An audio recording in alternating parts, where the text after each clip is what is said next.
আপনাদেরও সব অ্যাডেনিয়াম মরে যেতে পারে যদি আপনিও আমার মতো এই ভুল কাজটা করেন। যেমনটা আপনারা দেখতে পাচ্ছেন কি আমার গাছের অ্যাডেনিয়াম গাছের কর্ডসগুলো পচন ধরে গেছে বৃষ্টির শুরুতেই, বর্ষার শুরুতেই পচন ধরা শুরু হয়ে গেছে। যেমন এই গাছটা দেখুন, এই গাছটা পুরো ঝিমিয়ে গেছে অ্যান্ড গাছটার কর্ডসও নরম হয়ে গেছে। এখন এখানে দেখতে পাবেন, দেখেছেন ভেতর অবধি পচন ধরে গেছে।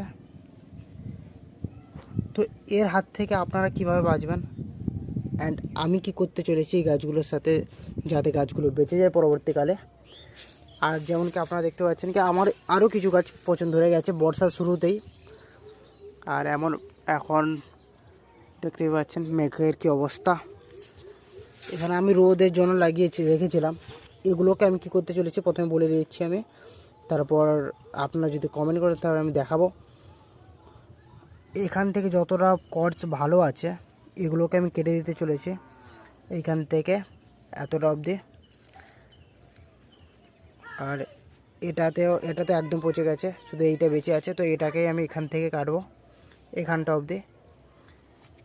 আর এটাতেও আমি সেম করব, এখান থেকে কেটে এখানে অবধি রাখবো। তো এগুলো করার পর এগুলোকে আমি ফ্যাঙ্গিসাইডে একদম ডুবিয়ে দেবো, একবার জলে ডুবিয়ে রাখবো কিছুক্ষণের জন্য, বা ভালো করে ফ্যাঙ্গিসাইড মাখিয়ে দেবো এগুলো।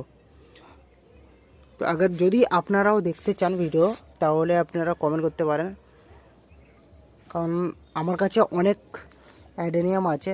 এগুলো বাই মিস্টেকের জন্য, আমার কিছু ভুলের জন্যই গাছগুলোর এরকম অবস্থা। তো এখন একটু কেয়ার ভালো করতে হবে। আর বর্ষাকাল মানে অ্যাডেনিয়ামের জন্য সবচেয়ে ডেঞ্জারাস জিনিস। তো ওগুলোর জন্য আপনাদের দেখে রাখবেন আপনাদের অ্যাডেনিয়াম গাছগুলো, যাতে আমার মতো ভুল কাজ করবেন না। কারণ আমি নর্মালি রেখে দিয়েছিলাম, যার জন্য আমার গাছের গোড়ায় ড্রেনেজ সিস্টেম নিচে বন্ধ হয়ে যায়। অ্যান্ড যেমনটা দেখতেই পাচ্ছেন আপনারা, মাটি এখন তৈরি ভিজে আছে এটার জন্য। আমি এখানে রেখেছিলাম যাতে রোদ লাগে, কিন্তু এই তো মেঘলা দেখছেন, বৃষ্টিও